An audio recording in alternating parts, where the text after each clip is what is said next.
Chers auditeurs, bonjour. Bienvenue dans la saison 3 de Comme d'Archi, le podcast qui vous ouvre les portes du monde fascinant de l'architecture. Pour les nouveaux venus, permettez-moi de me présenter. Je suis Anne-Charlotte Deponte, docteure en histoire de l'architecture, auteure publiée, dirigeante d'une agence de communication et de développement basée à Paris en France et dédiée à l'architecture. Retrouvons-nous chaque semaine pour découvrir la culture et l'actualité architecturale. Pour cela, nous interviewons des spécialistes, nous abordons des thèmes différents et nous apprenons à regarder les projets dans leur diversité et leur contexte. Pour vous offrir le meilleur, Julien Rebourg, ingénieur son, est aux commandes techniques du podcast. Merci d'être avec moi aujourd'hui et maintenant, place au talent. Bienvenue dans Comme d'Archi.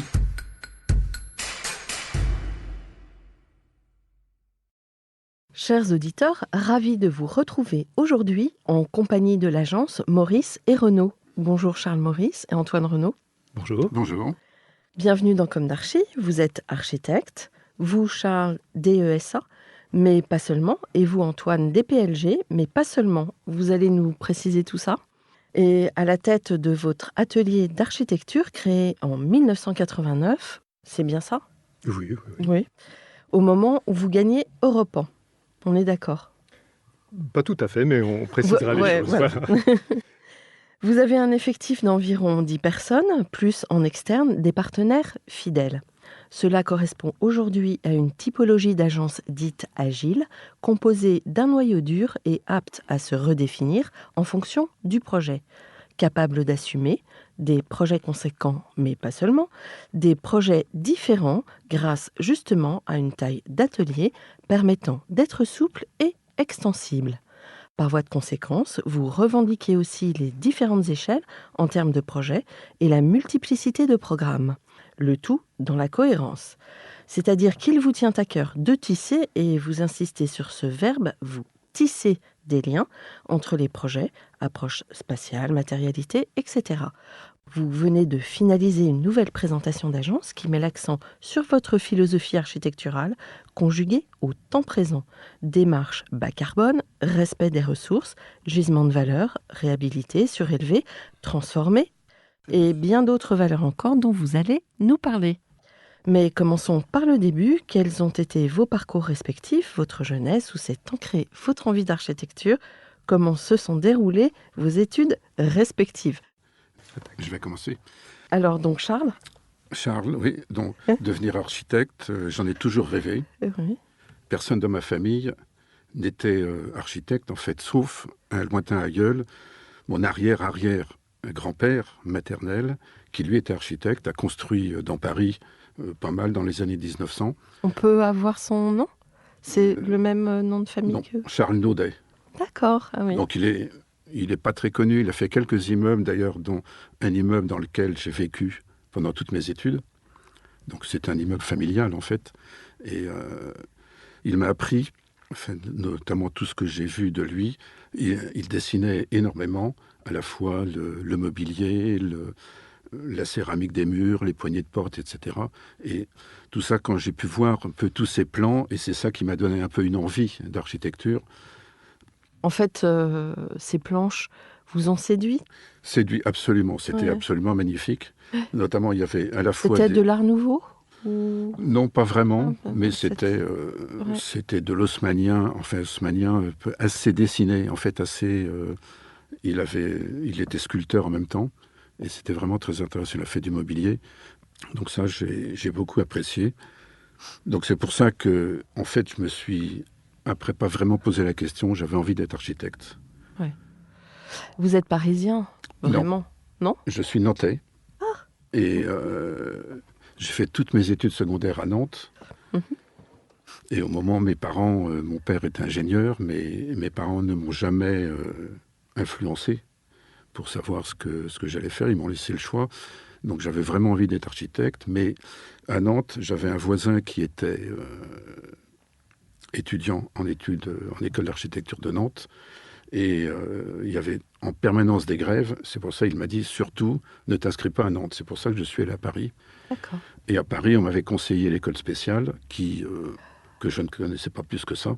Et c'est pour ça que j'ai fait toutes mes études à l'école spéciale, et des études qui m'ont absolument passionné, à la fois la structure, le projet et même le droit, qui pourtant est une matière un peu, pour les architectes, pas très intéressante. Même ça m'intéressait.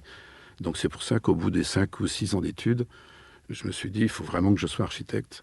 Et c'est là que j'ai commencé à travailler, d'abord en retournant à Nantes, salarié pendant 1 an, et après en m'installant, parce que j'ai eu une opportunité de m'installer en Touraine, où j'ai travaillé pendant 2-3 ans à faire mes classes en maison individuelle notamment.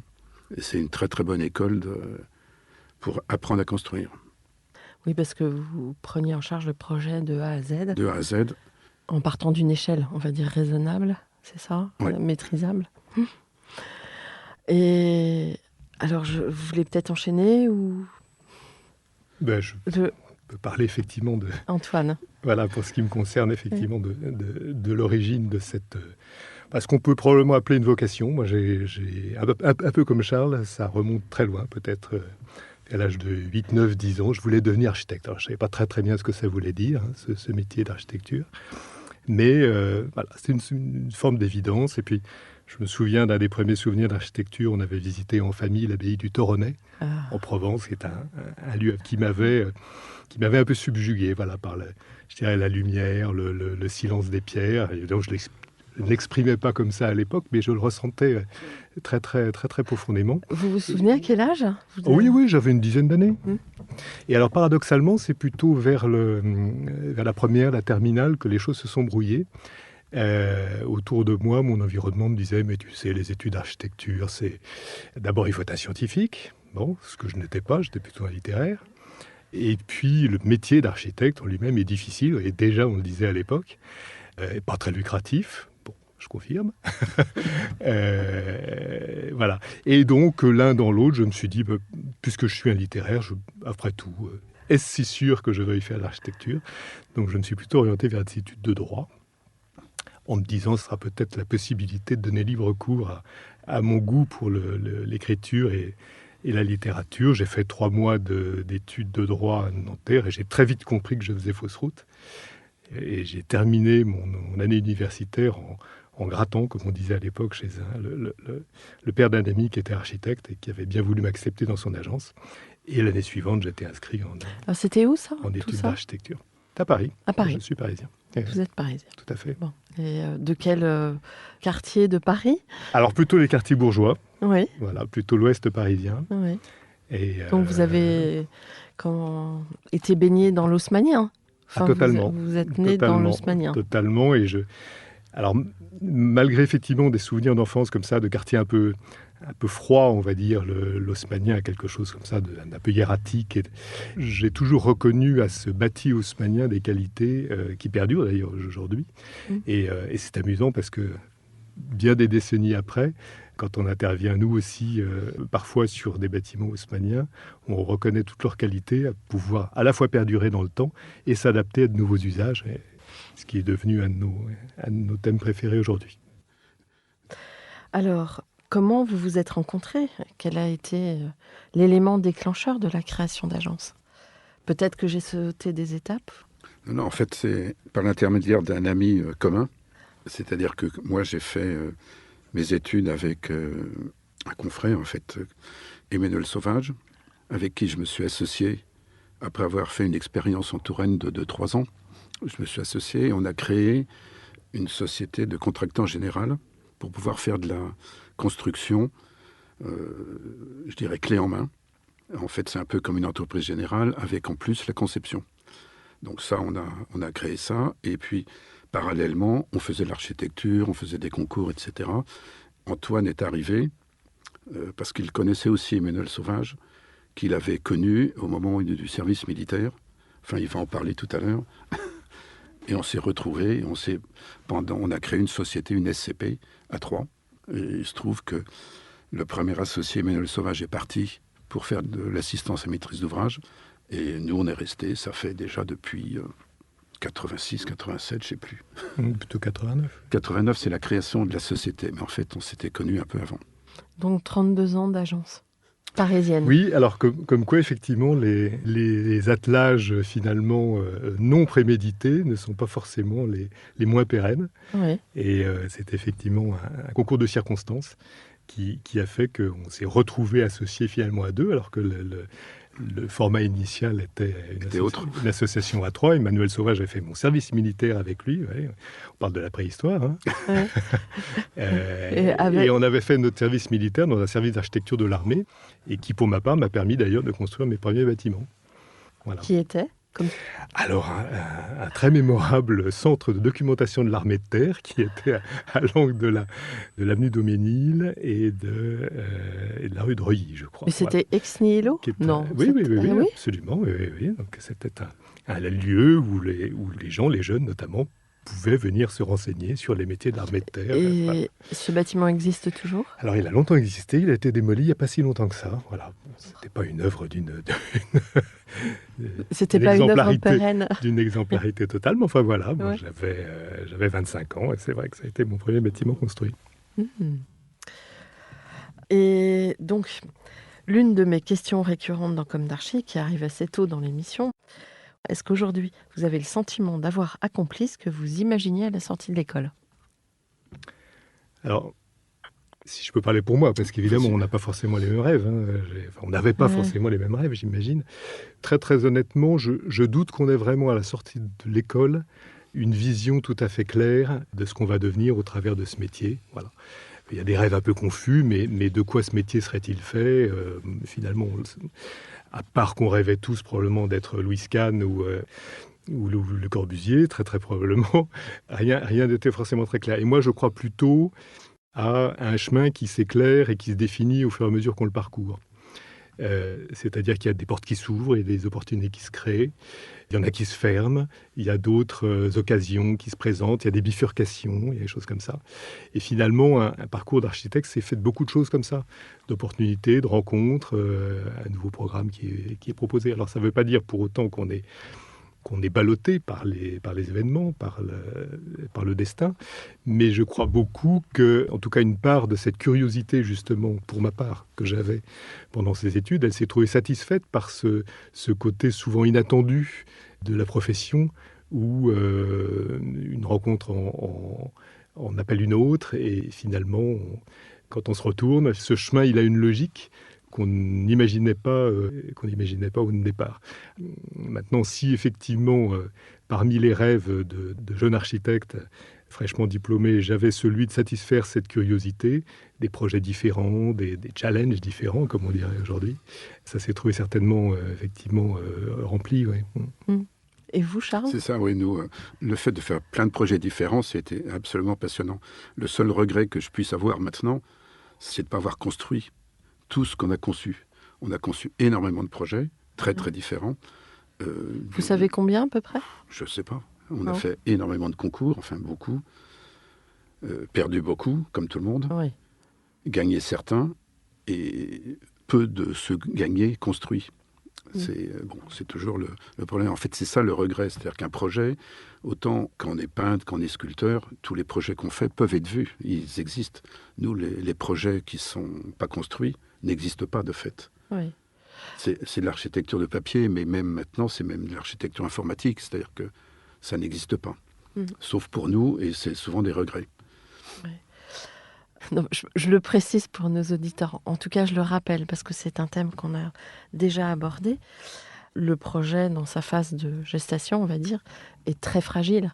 C'est-à-dire qu'il n'y a pas que le fait de gagner un concours. Bien sûr. Ensuite, il y a des tas de facteurs qui peuvent faire avorter la construction de ce projet. Donc, justement, pouvez-vous nous raconter maintenant l'histoire de ces projets ? Sachant que si vous comptez de nombreuses réalisations de réhabilitation en cœur de ville, notamment à Paris, vous avez aussi des références en ouvrages d'art, une spécificité bois, et enfin des références ex nihilo. Je dirais que l'histoire des projets, je raccrocherai un petit peu sur ce qu'on disait tout à l'heure, sur la diversité des projets qui nous a toujours intéressés, stimulés. En réalité, il y a des porosités, il y a des échos, il y a des prolongements entre les projets qui font que de fil en aiguille, on arrive sur des sujets qu'on n'aurait pas attendus forcément. Voilà. Par exemple, pendant un temps non négligeable, on avait travaillé pour la société Total, ce qui permettait de faire vivre l'agence sur des projets autoroutiers. Tout ça était assez prosaïque, somme toute, mais ça nous permettait, en parallèle, de faire ces concours de commande publique dont on connaît tous les aléas. Alors Total, c'était des stations-service ? C'était des stations-service, voilà, tout simplement, dont on n'a pas à rougir, parce que finalement, c'était des projets qui n'étaient pas si mauvais que ça en termes d'architecture commerciale. Vous voyez, par exemple, c'est en travaillant dans le domaine des autoroutes qu'on a été appelé pour faire des ouvrages d'art, des ponts, des passerelles, avec une dimension paysagère réelle. Du coup, de cette dimension paysagère, on a pu l'exploiter sur d'autres projets d'aménagement de sites naturels ou de sites touristiques. Vous voyez, il y a des capillarités comme ça, et de fil en aiguille, et de déviation en déviation, on arrive à des projets qu'on n'aurait pas du tout imaginés au départ, parce qu'on part de quelque chose, et puis ça fait écho à d'autres types de programmation. Et voilà, c'est ce qu'on entend aussi par tisser des liens entre tous ces projets. Et quelquefois, vous parliez de projets ex nihilo, mais ils ne sont jamais totalement ex nihilo. Ils viennent peut-être comme une résurgence d'un projet qu'on a fait 2 ou 3 ans auparavant, et un peu comme un rhizome, voilà, qui réapparaît sous une autre demande, sous la forme d'une autre demande, ultérieurement. Ça aussi, le tissage, le métissage des projets. Alors, est-ce que vous avez un programme de prédilection ? Non. Non, non. Alors, notre activité actuelle est très orientée vers quelque chose qui nous a toujours guidés. Je parlais un petit peu de cette diversité qui a toujours été notre stimulation première. Il n'empêche malgré tout qu'il y a des fils directeurs qui nous ont toujours guidés, des tropismes, on va dire, particuliers. Et parmi ces tropismes, le travail sur l'existant, sur ce qui est déjà là, est vraiment quelque chose qui nous a toujours intéressés. Et c'est vrai qu'aujourd'hui, ça constitue une grosse part de notre activité, de travailler sur la restructuration, la réhabilitation, la reconversion de bâtiments ou de sites existants. Et il y a vraiment des enjeux qui se dessinent là-dessus et qui sont tout à fait importants. Parce que c'est vraiment un thème actuellement qui est très développé. Absolument. Pour essayer d'économiser la matière, l'énergie. Exactement. Donc, vous êtes très ancré dans le temps présent. Oui, mais finalement, l'actualité nous a rattrapés, on va dire, d'une certaine manière. On a toujours été persuadés qu'effectivement, la matière urbaine méritait d'être transformée, repétrie, régénérée. Voilà. Ça a toujours été une certitude pour nous. Et aujourd'hui, ça devient une forme d'évidence que cette matière urbaine, il faut la recycler. C'est le thème de l'économie circulaire. Et on est totalement maintenant dans ces sujets-là, y compris en termes d'économie carbone et tous ces sujets qui sont maintenant absolument déterminants. Alors comment les maîtres d'ouvrage réagissent ? Parce que souvent une réhabilitation coûte plus cher que démolir et reconstruire. Ça coûte toujours plus cher. Souvent, il y a une question patrimoniale, c'est-à-dire qu'il y a des bâtiments qui méritent d'être conservés. Donc ceux-là, on les garde et on essaie de les transformer pour les mettre au goût du jour. Mais il n'y a plus de tiraillements, parce qu'il y en a eu pas mal, des tiraillements où on préférait démolir, même s'il y avait un cachet ou une valeur patrimoniale, et reconstruire. C'est moins le cas maintenant ? Mais ça, c'est le monde d'hier, ça. Oui. Bon. Oui, non, mais effectivement. C'était un petit peu le sens de ma question. Voilà. Et je crois que véritablement, y compris chez les maîtres d'ouvrage, il y a vraiment une révolution culturelle qui se fait. Et de plus en plus de maîtrises d'ouvrage s'orientent vers la régénération urbaine, parce qu'ils ont compris tout l'intérêt qu'il y a à travailler, que j'appelle sur cette matière urbaine, mais y compris pour des choses d'ailleurs tout à fait intéressées, par exemple. Beaucoup de bâtiments parisiens, par exemple, ont en eux-mêmes des droits acquis, on va dire, en termes de gabarit, en termes de densité, etc., qui, si l'on démolissait les bâtiments ou si l'on les construisait à neuf, on ne pourrait pas retrouver. Donc voilà, il y a une valeur aussi intrinsèque et réglementaire des bâtiments par eux-mêmes qui convient de conserver, souvent, pour conserver ces droits acquis. Ça, c'est pour la partie, je dirais, un peu financière et commerciale.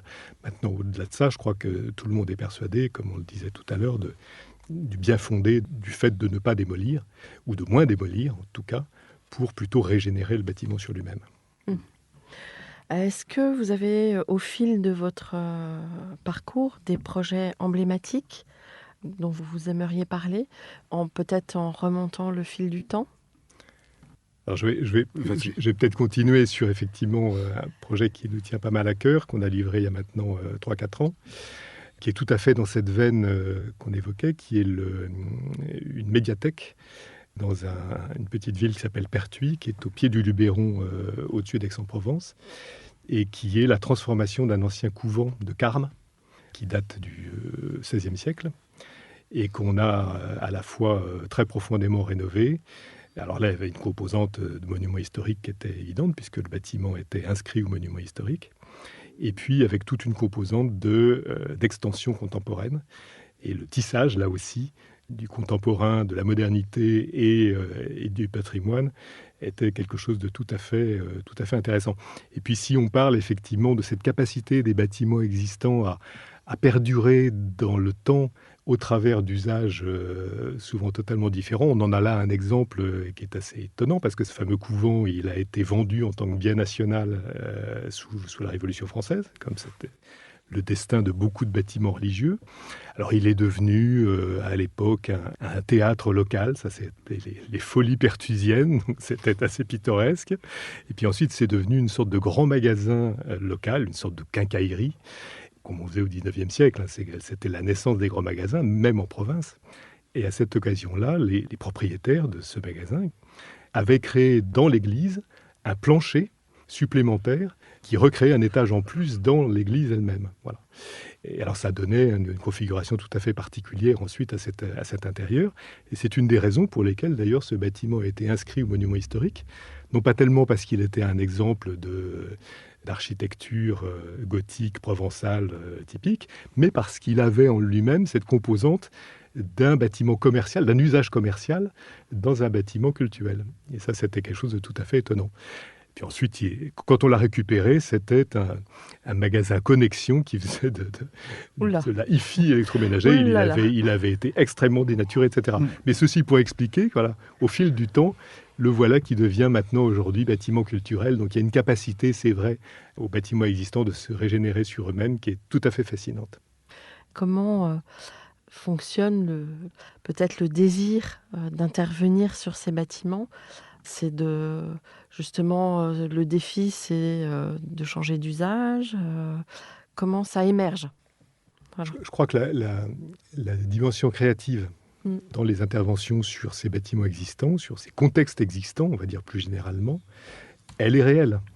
Et elle est, vous parliez effectivement, en parlant de notre agence, d'agence agile, mais ça c'est sur la composition de l'agence, on va dire, et sa forme, mais l'architecture même sur laquelle on travaille doit être agile, c'est-à-dire qu'il y a une idée de contrainte créative, on va dire, dans l'intervention sur l'existant, qui est tout à fait intéressante et tout à fait stimulante. Et donc, vous parliez de l'architecte, de son désir de créativité, il peut s'exercer aussi bien dans la dimension d'un bâtiment neuf, on va dire, que dans cette dimension patrimoniale, pour autant qu'elle ne soit pas totalement conservatrice.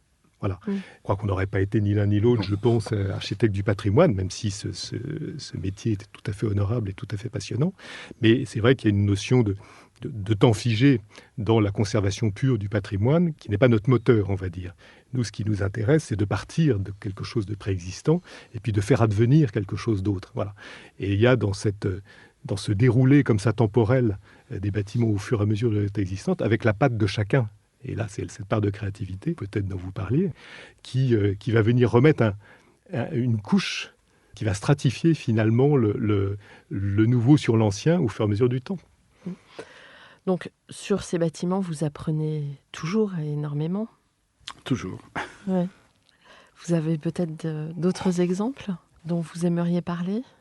Il y avait un point qui est sur les ouvrages d'art. On n'en fait plus beaucoup en ce moment d'ailleurs, mais c'est une dimension assez intéressante parce que ça lie le travail de l'ingénieur et de l'architecte avec un programme qui, malgré tout, est assez simple. C'est-à-dire que quand il faut franchir une rivière, un fleuve, on va d'un point à un autre. Et après, c'est à l'architecte, au concepteur, en fait, à l'équipe de conception, de trouver une solution, la solution à la fois esthétique, économique et structurelle intelligente. Et en fait, ça, c'est une dimension qui nous intéresse particulièrement, c'est-à-dire de travailler avec l'ingénieur parce que la structure est importante. C'est-à-dire que l'ingénieur, lui, ne voit en général que la partie structurelle, économique. Nous, on voit le design général, et ça, c'est assez important. C'est vrai qu'il y a un certain nombre d'architectes qui travaillent, il n'y en a pas beaucoup, qui travaillent sur les ouvrages d'art, et notamment les passerelles, où on arrive à avoir des interventions assez originales, structurelles, et assez fines. Alors évidemment, il faut une maîtrise d'œuvre ingénieur assez ouverte. Et ça, on a pratiqué avec des ingénieurs vraiment très intéressants pour ça. C'est presque un esprit mycéen. C'est un petit peu dans la lignée de Mies van der Rohe, peut-être pas au niveau de la forme, mais en tout cas dans ce dont vous parlez, c'est l'accomplissement peut-être de la réunion de la forme et de la fonction. Oui, puis je crois que c'est l'idée aussi de dire que l'architecte n'est pas tout seul. Hein, un architecte, c'est une équipe. Et avec lui, ce sont effectivement des ingénieurs, des bureaux d'études. Et il est beaucoup plus intéressant d'être à l'écoute de ce que les ingénieurs ont à nous dire que de se murer dans une sorte de tour d'ivoire, ce qu'on reproche parfois aux architectes un petit peu. Voilà, on essaye d'éviter cet écueil-là et de dire qu'on est plutôt à l'écoute des solutions que peuvent nous apporter les ingénieurs. Même si, évidemment, on les passe au tamis de la critique. Mais il y a ce mouvement un peu itératif, justement, dont parlait Charles, qui est de travailler sur une solution structurelle, par exemple, que nous apporte un ingénieur, de la réinterpréter en fonction de notre vision propre. Voilà. Et s'agissant d'un ouvrage d'art, c'est qu'est-ce qui va s'inscrire au mieux dans un paysage, qu'est-ce qui va s'inscrire dans une topographie, dans une géographie. Voilà. Et retourner finalement ce regard aux ingénieurs en disant là tu vois c'est pas tout à fait ça, là, il va falloir retravailler cette portée différemment, il faut affiner les choses, il faut peut-être avoir un nombre de travaux différents parce que ça colle pas par rapport à la topologie, voilà. Et donc ils vont remettre sur le métier leur ouvrage, ils vont nous retourner une nouvelle version et il y a tout ce travail comme ça d'échange et d'itération qui est tout à fait intéressant et qu'on retrouve, alors on le trouve, c'est vrai, extrêmement présent dans les ouvrages d'art, mais on le trouve tout à fait aussi dans les bâtiments eux-mêmes. Oui, alors justement dans les réhabilitations que vous faites en tissu parisien et haussmannien, c'est les problèmes techniques de portée, etc. J'imagine, il y a un lien à tisser entre... Oui, alors on a parlé de l'haussmannien, attention, on travaille aussi sur des bâtiments beaucoup plus récents, des années 70, 80, voire même 90, qui sont aujourd'hui des bâtiments obsolètes, tant du point de vue de l'usage que du point de vue environnemental, les fameuses passoires thermiques, hein, ça touche aussi les bâtiments de bureaux, par exemple, comme les bâtiments de logement. Alors c'est amusant parce que finalement, les approches sont très très différentes, parce que si on parle d'un bâtiment haussmannien, il y a une forme de vénération, effectivement, de la façade haussmannienne qui va faire qu'on va nous demander surtout de ne pas toucher à la façade et de travailler astucieusement sur l'intérieur pour justement l'adapter à de nouveaux usages. Quand on travaille sur du bâti des années 80 et 90, là, au contraire, souvent la robe, on va dire, l'extérieur du bâtiment est vieillissant, n'est plus au goût du jour. Alors, il n'a plus aucune performance, souvent thermique ou acoustique, etc. Et là, au contraire, il s'agit de réinterpréter totalement l'esthétique et l'architecture du bâtiment sur la base, souvent, d'une construction totalement déshabillée, on va dire, dont il ne reste que la structure, et qu'on va réinterpréter architecturalement de façon totalement différente. Donc, il y a comme ça toute la gamme des interventions qui sont possibles. Et quand on parlait de créativité de l'architecte, si on veut vraiment vouloir l'exercer, on peut le faire tout à fait, et notamment sur ces bâtiments récents que l'on réinterprète de façon tout à fait renouvelée. Vous avez une référence 33 rue d'Artois, qui est devenue, je crois, le siège du groupe Barrière, c'est ça ? C'est ça, oui. Vous avez quelque chose à dire sur ce bâtiment ou à raconter ? Oui, non, c'est un bâtiment qui était de type haussmannien, en fait, post-haussmannien, c'est-à-dire qui datait de 1930 à peu près, et que l'on a entièrement réhabilité pour le mettre, je dirais, au goût du jour. On a créé de la valeur en créant un sous-sol, notamment un sous-sol éclairé, en creusant, etc. C'est vraiment des choses qu'on essaie de trouver au maximum des solutions pour, je dirais, à la limite, augmenter des surfaces, que l'on a le droit de faire maintenant du fait qu'il n'y a plus de COS dans Paris. Il n'y a plus que des règles de prospect, d'urbanisme. Et ça permet, ça donne une ouverture assez importante sur la possibilité d'intervenir sur des bâtiments existants. Sur ce bâtiment, là, évidemment, il avait, comme tous ces bâtiments de l'époque, aucune qualité à la fois thermique, acoustique, d'accessibilité. Et il n'était pas du tout étudié, c'était du logement. Et après, ça avait été le siège social de la société Eternit. Donc c'est pour ça qu'il était bourré d'amiante. Enfin, tout était en amiante, même les ardoises étaient amiantées. En fait, donc il y a eu un très très gros lot de désamiantage. Après, on a été obligé de recréer des planchers, de renforcer les planchers. En fait, c'était un très très gros travail de structure et qui maintenant est un bâtiment tout à fait adapté à un usage de bureau. C'est un siège social et je crois que les gens sont très contents. Vous avez travaillé sur le cœur d'îlot aussi? Non? Non, on a fait une extension. Oui. Une extension contemporaine. On a creusé pour faire un patio pour recréer un sous-sol. Mais sinon, la façade extérieure est restée à peu près telle qu'elle. Alors peut-être une ultime référence? Ou peut-être des projets à venir? Allez, on va parler de regrets. C'est un projet dont nous n'avons réalisé que la moitié, qui s'est étendu sur 10 ans, qui est le projet d'aménagement du site archéologique gallo-romain de Chassenon, en Charente. Projet absolument passionnant, puisque c'est un site qui recèle des termes gallo-romains tout à fait étonnants, peu connus, mais qui sont, paraît-il, les plus grands termes de la Gaule, voilà, qui soient dans un état tout à fait bien conservé. Donc on est intervenu sur une première partie de l'opération qui était la création la recréation du site, on va dire, avec tout un aménagement scénographique explicatif, des ateliers pédagogiques, des pavillons d'accueil, des choses comme ça. Et la deuxième partie de ce projet que nous avions gagné devait porter sur la couverture des thermes gallo-romains. Donc c'était une couverture quasiment 10 000 mètres carrés, avec un travail extrêmement complexe sur les points d'appui, parce qu'évidemment, tout ça est d'une délicatesse extrême et d'une fragilité totale. Donc des portées très importantes. Donc des portées très très importantes. Et on avait travaillé à l'époque avec un ingénieur très créatif qui s'appelle Marc Malinowski, et qui avait conçu avec nous une structure tout à fait performante. Et puis voilà, pour illustrer un petit peu les aléas de notre métier, ce projet qui a duré, je vous dis, une dizaine d'années, très complexe, parce qu'évidemment, on a affaire aux arcanes des monuments historiques, de la conservation, de l'archéologie, etc. Donc ça prouve... Ils sont plus royalistes que le roi. Voilà, ça illustre... C'est moi qui le dis, même si je les adore. Voilà, mais bon, ça illustre effectivement des complexités.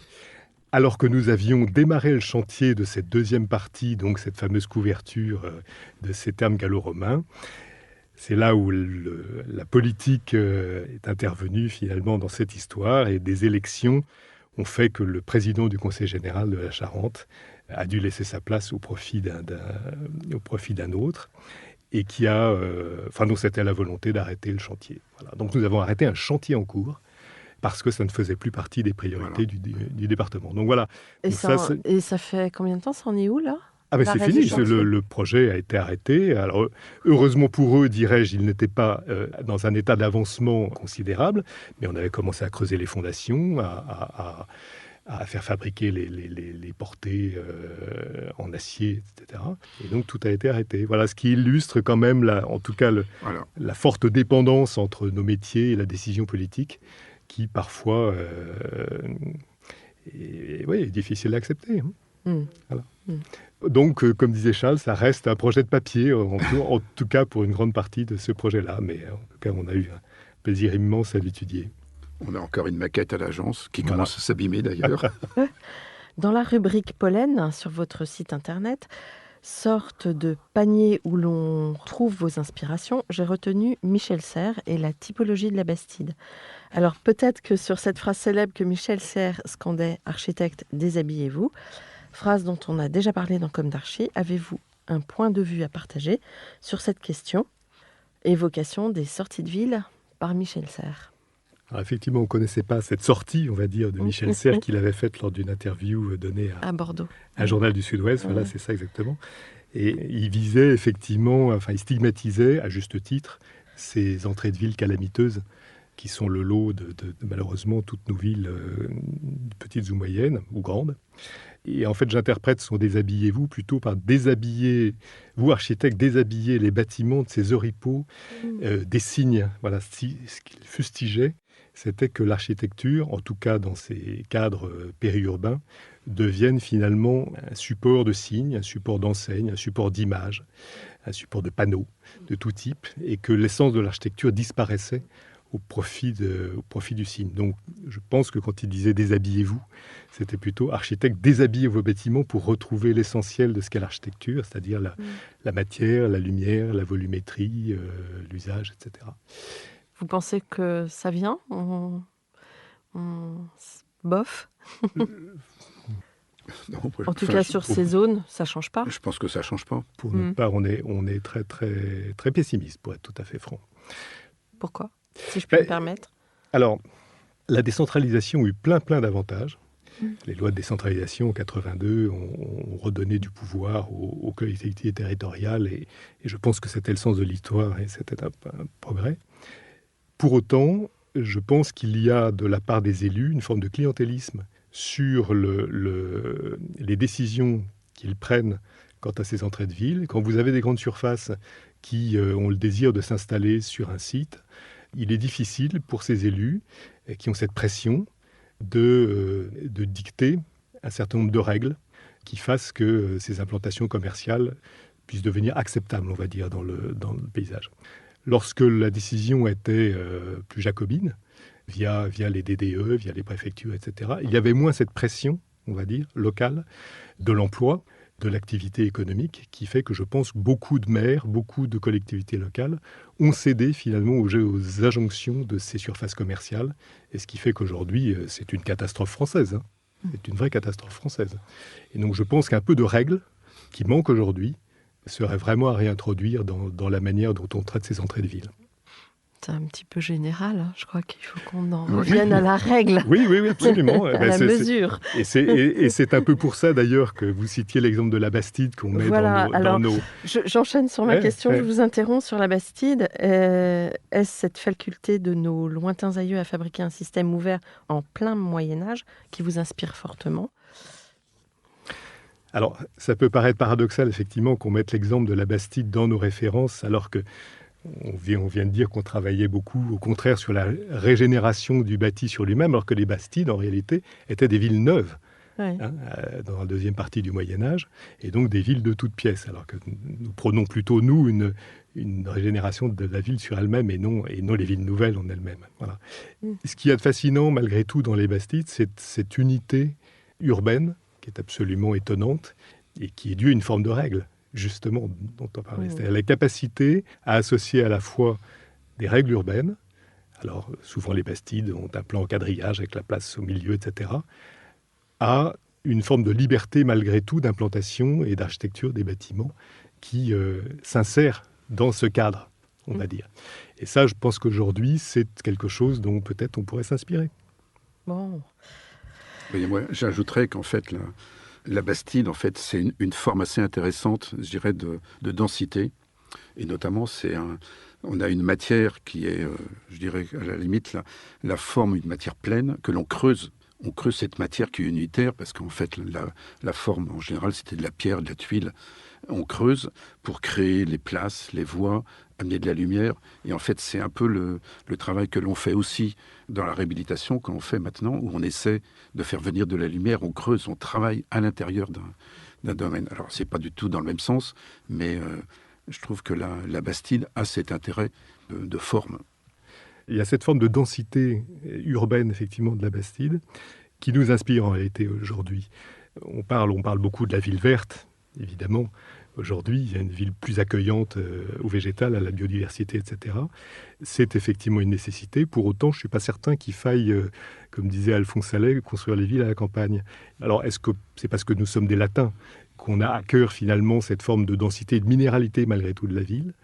Je pense qu'il y a des créations de proximité, de densité, qui vont dans le sens, effectivement, du développement durable, parce qu'on sait très très bien que la densité génère des économies en termes de transport, en termes de plein de choses, et que la problématique peut-être la plus essentielle, c'est surtout d'éviter aujourd'hui de faire des villes tentaculaires. Donc l'absence de densité est effectivement dévoreuse d'espaces libres, d'espaces naturels, et la minéralisation des terres en est un exemple. Donc de quelle manière est-ce qu'on peut essayer d'arrêter la prolifération métropolitaine et revenir effectivement à une densité urbaine? Et on en parlera peut-être justement dans la régénération peut-être de ces villes petites, moyennes et pourquoi pas des villages. Alors, comment est composée votre équipe? Vous êtes tous architectes? Comment ça? Tous architectes. En fait, on est une équipe de 7-8 personnes, en fait, 2 associés et une assistante administrative qui, elle, n'est pas architecte. Mais je crois que c'est un peu la règle dans toutes les agences. Maintenant, il n'y a plus d'autres personnes que des architectes. Il n'y a plus de dessinateurs, ça n'existe plus. Donc, toutes les agences ont dans leur effectif des architectes qui font la totalité. Donc ça oblige à avoir un métier assez complet et savoir tout faire, ce qui est pas toujours évident. Vous estimez avoir une complémentarité tous les deux? Ah, total. Oui, total. Oui, total. C'est-à-dire que Antoine est le littéraire, c'est sûr qu'il est beaucoup plus littéraire que moi. Moi, je ne le suis pas du tout. Moi, j'ai fait des études plutôt scientifiques. C'est pas pour ça que j'arrive pas à écrire, mais je dirais que c'est vraiment pas mon objectif. C'est le fait d'être complémentaire qui fait que le partenariat dure. Oui. Parce que si on était exactement pareil, peut-être qu'on serait partis chacun de son côté. Voilà, l'essentiel, c'est de retrouver sur les valeurs fondamentales qui font notre architecture et sur lesquelles on se retrouve. C'est-à-dire qu'on a les mêmes envies, on a les mêmes façons d'aborder les questions, et chacun avec notre angle particulier, notre spécificité. Finalement, on se retrouve là-dessus sur ce qui ressort de l'agence, c'est vraiment le produit de 2 associés. Et ce qui étonne souvent les collaborateurs, c'est quand il y a une question, ils se disent on va demander à Charles et Antoine ce qu'ils en pensent, et en fait, on pense la même chose, souvent. Et la réponse est souvent la même. Oui, alors que vous êtes très différents. Voilà. 30 ans, ça se... Oui. 30 ans de travail en commun, effectivement, ça façonne... Ça devient pavlovien. Un couple d'architectes. Voilà. Comment imaginez-vous le monde d'après? Donc on y était presque avant ma dernière question. Et pour terminer, après, quels conseils donneriez-vous aux étudiants en architecture aujourd'hui? Peut-être que c'est lié. Alors, comment est-ce qu'on imagine le monde d'après? Alors si par le monde d'après, on entend tout ce qu'on a entendu ces derniers mois, le monde d'avant le Covid et le monde d'après le Covid, pour être tout à fait honnête, je ne suis pas absolument certain que le monde d'après sera très différent du monde d'avant. On peut reprendre la phrase de Houellebecq qui était provocatrice en disant le monde d'après, ça sera comme le monde d'avant, en pire. Oui. Bon, alors on va peut-être pas tomber dans une vision aussi noire et aussi pessimiste que celle de Houellebecq. Non, ce que je voulais dire, c'est que les grands problèmes y perdurent. Et ça ne date pas d'hier. Les grands problèmes sont des problèmes environnementaux, la gestion des ressources. Et ça, maintenant, tout le monde est conscient absolument de ces enjeux colossaux qui sont devant nous. Mais je dirais que si on veut parler du monde d'après le Covid, il y a le télétravail et le numérique qui ont été boostés, on va dire, par la crise sanitaire, sont certainement un facteur qui va être déterminant, y compris probablement dans l'aménagement du territoire. Voilà. Et donc, du coup, le contre-coup de cette nouvelle manière de travailler va peut-être rebattre les cartes en termes d'accès au travail, d'accès aux services, etc. Et peut-être, on peut imaginer qu'un nouveau mode d'aménagement du territoire. On dit qu'un certain nombre de Parisiens quittent la ville, effectivement, pour s'installer dans des villes plus moyennes, voire même à la campagne pour certains. Effectivement, ça repose la question de savoir si la proximité géographique est absolument nécessaire pour accéder au travail et aux services. Voilà. Et donc, est-ce que ça peut être un coup d'arrêt à la métropolisation que nous jugeons un peu excessive? Il y a en tout cas quelque chose sur l'immobilier de bureau, ça risque d'être très impactant de manière un peu... Oui, alors oui et non. C'est-à-dire que ce qui risque peut-être de changer, c'est que ces façons de travailler vont déplacer les lieux de travail. Mais travailler chez soi, oui, pourquoi pas, mais dans une petite mesure, parce que nos logements ne sont pas faits pour être des lieux de travail, donc ça ne peut être que marginal. En revanche, travailler de manière plus proche de chez soi, dans des coworking, dans des tiers-lieux, comme on les appelle aujourd'hui, mais à proximité de son lieu d'habitation, ça, c'est aussi peut-être une façon de modifier les lieux de travail. Donc ça ne veut pas dire la fin du bureau, mais c'est très probablement un autre bureau qui va naître de ce changement qui est en réalité tout à fait profond. Oui, mais est-ce que, par exemple, j'entends encore aujourd'hui, être à Paris, c'est indispensable. Voilà, moi je suis bordelais, mais je suis obligée d'avoir une agence à Paris. Je ne suis Vous n'êtes pas convaincu de ça? Non, je pense que... Et d'ailleurs, on anticipe peut-être sur les conseils à donner aux étudiants. Mais, comme on dit, il n'y a pas de bon bec que de Paris, hein, on disait ça. Oui. Non, je pense que justement, il s'agit d'investir la province, qu'on appelait la province. Bon, Les régions. il est de meilleur ton maintenant d'appeler ça les régions. Voilà. Voilà.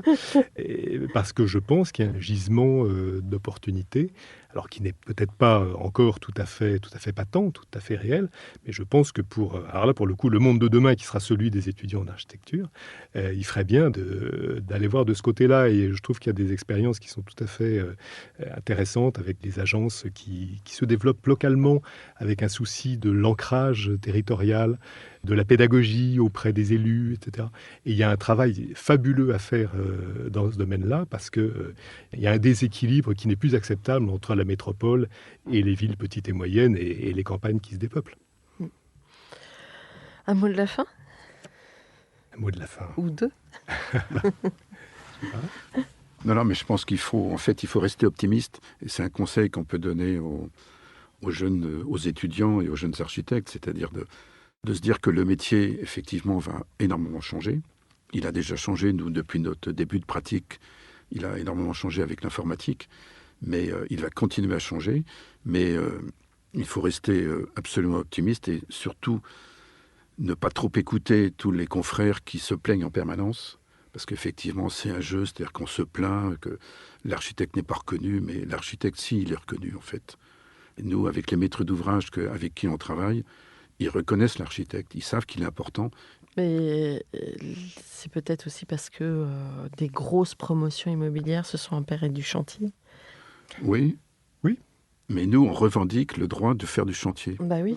Et non seulement le droit, mais la compétence. Ben La compétence. Parce qu'après, il y a toutes les mauvaises surprises. Mais... Et sur des grandes signatures, il y a des constats qui sont... Voilà, c'est peut-être aussi pour ça qu'ils se plaignent, non? Non, mais on est d'accord. Dans le chantier, dans l'exécution, il n'y a que des coups à prendre, mais c'est aussi un miracle quotidien quand on est sur un chantier que de voir monter, que de voir réaliser ce qu'on a conçu sur le papier ou sur informatique. Et je pense qu'il y a un goût de la chose faite, il y a un goût du faire qui est indispensable du suivi des travaux, on va dire, tout simplement. Et on dit que souvent, les maîtrises d'ouvrage préfèrent déléguer maintenant à des maîtrises d'exécution le soin de suivre les chantiers. Mais je pense que c'est aussi la responsabilité des architectes que de ne pas quitter Donc il faut cet aspect-là. Il faut se battre pour avoir le chantier, absolument, parce que la conception, elle continue aussi en chantier, et elle est itérative là aussi. C'est-à-dire que ce qu'on a appris sur un chantier, on va le réinsuffler, on va le réinjecter dans la conception de nos prochains projets. On marche sur une jambe si on ne fait que la conception et qu'on délègue à d'autres le soin de la mettre en œuvre. On termine sur cette belle parole. En tout cas, l'optimisme, je pense que c'est une valeur cardinale de notre métier. Il faut s'accrocher. Avec la ténacité et la patience, tout à fait. Merci beaucoup pour Merci à vous. Votre témoignage. Merci, chers auditeurs, pour votre écoute. Et à la semaine prochaine pour notre nouveau Comme d'Archi en français. D'ici là, prenez soin de vous. Au revoir.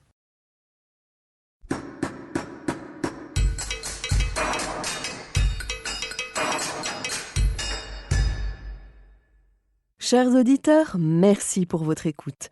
N'oubliez pas de retrouver nos sujets en avant-première sur Instagram à l'adresse @comdarchipodcast, COMDARCHI podcast. Si vous aimez ce podcast, favorisez sa diffusion en lui donnant 5 étoiles sur Apple Podcast ou sur votre plateforme de podcast favorite, plus un petit commentaire.